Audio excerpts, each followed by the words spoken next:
Jasmine. I'm working as a European project manager in the strategic unit of the city of Roeselare. Roeselare is a medium-sized city in the west of Flanders in Belgium, and it's one of the fastest growing cities in Flanders currently. We have about 65,000 inhabitants, and we are expected to be increased the number of inhabitants by 2040 until 72,000.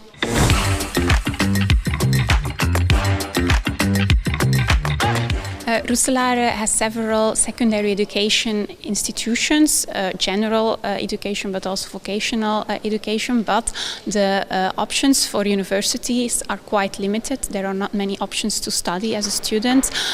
So we noticed that a lot of youngsters, after they're graduating their secondary education, that they go to study elsewhere in Brussels, Leuven, and other cities, and then it's sometimes hard to re-attract them because they often stay there to live and to work there, and they don't always want to come back to Roeselare. In Roeselare and the broader region, on the other hand, we also have a very high employment rate, so there are not many job seekers, which is a good thing, but it makes it also on average harder for organizations to find the right employees. So that's also a challenge that we're currently tackling.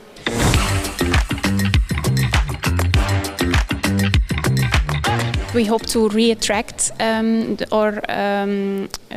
sorry. Can we do this again? Yeah. I hope we re-attract more students after they're graduating at university or even have already a few years of work experience in the other cities, to re-attract them back to Roeselare, to settle there, live there, but also work in our organizations within Roeselare. And we would like to do that by several actions. We hope on the one hand, we would like to set up a residential marketing strategy, so they are convinced that Roeselare is a good place to live and to work, so they can settle here. And we also hope to connect more with last year's high school students before they go to study or work elsewhere in other cities, that they are aware of the possibilities of working in Roeselare, that there are a lot of types of jobs that they can do. On the other hand, we also would like to focus more on an inclusive labor market and make the possibilities as much as possible for everyone to join the labor market. We would like to do that by the initiative of the International House, which we do together with our external partner of the Chamber of Commerce. There they would like to do some community building for expats, for people who come from abroad to work in Roeselare, but also their families. But they also want to answer some more practical questions about going to school, about how can I sort my trash, for example. It's all practical things.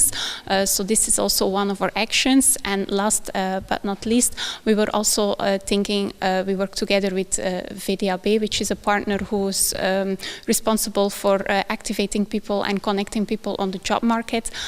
They are building a job campus at our territory in Roeselare to activate more people and to also teach people some specific courses to join the labor market.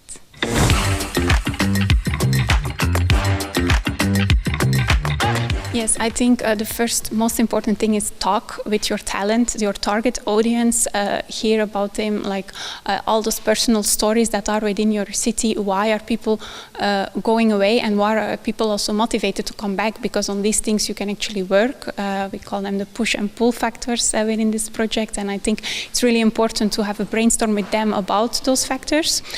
Next is we as a city, we can do some things, but usually these are limited. There are already a lot of organizations who do a lot of things, and sometimes it's more than enough if you as a city just connect the existing initiatives rather than setting it up all yourself, because I don't think it's possible that you as a city have a full influence on this. So I think that's also an interesting message. And last but not least, I think it's also important that you think about the attractiveness of your city, not only as a tourist destination but also as a destination to live and work.